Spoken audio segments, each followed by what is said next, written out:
लो जी तुहाडा वीर काशिफ शाह पहुंचया 1311L चीचा वतनी ते राणा तारक साहब ने इधर दिखाओ जी 10 किले नरमा लाया।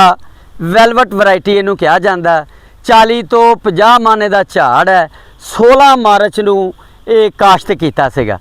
चीचा वतनी के इलाके दे विच अज भी नरमा कामयाब है और वध तो वध वरायटियाँ है, क्योंकि साडा तुहानू पता ही है फिर नाला खुर जिला उकाड़े नाल तलक है, उत्थे नरमा फेल हो गया। साडे इलाके दे विच बहुत घट लगदा, बल्कि लगदा ही नहीं ना होने दे बराबर।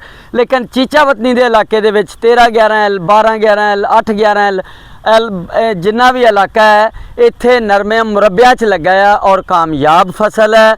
40 तो 50 मन झाड़ है और हर पौधे नू 30 तो 40 टिंडा लगाया है जिहड़ा तुसी देख रहे हो।